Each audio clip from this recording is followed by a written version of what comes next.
علم میں صحیح صورتحال نہ لا کر نمائندے کی حیثیت سے، جیسا کہ میں پہلے بھی کہہ چکا ہوں، عہدیداران کا یہ فرض بنتا ہے کہ خلیفہ وقت کو ایک ایک بات پہنچائیں۔ بعض دفعہ بیوقوفی میں بعض لوگ یہ کہہ جاتے ہیں، ان میں عہدیدار بھی شامل ہیں، کہ ہر بات خلیفہ وقت تک پہنچا کر اسے تکلیف میں ڈالنے کی کیا ضرورت ہے۔ عام لوگ بھی میں نے کہا جس طرح کہہ دیتے ہیں کہ اپنی تکلیفیں نہ زیادہ لکھو، جو مسائل ہیں وہ نہ لکھو۔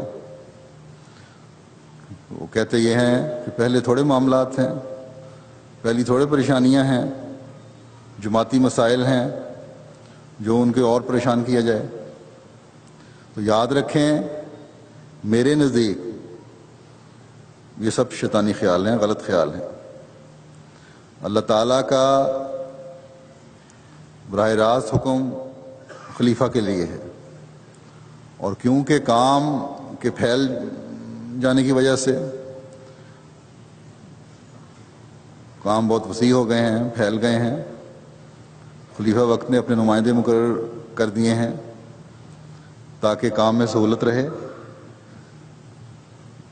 لیکن بنیادی طور پر ذمہ داری جو ہے وہ بہرحال خلیفہ وقت کی ہے۔ اور جب اللہ تعالیٰ نے خلیفہ وقت کو ذمہ دار ٹھہرایا ہے تو پھر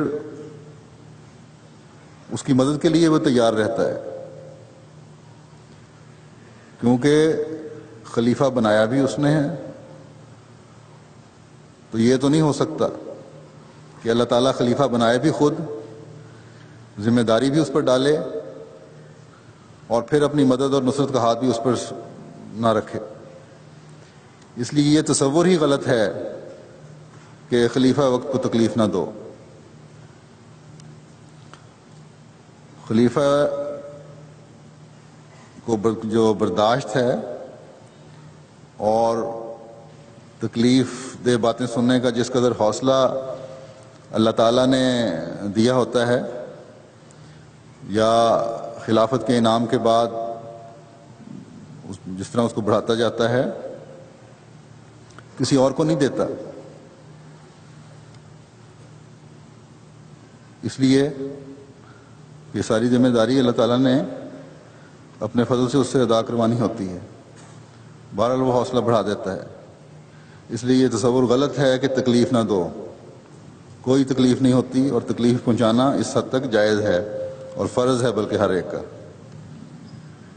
بس اس تصور کو عہدیداران جن کے ذہنوں میں یہ بات ہے کہ خلیفہ وقت کو تکلیف کیا دینی ہے، وہ یہ ذہن سے بات نکال دیں، اور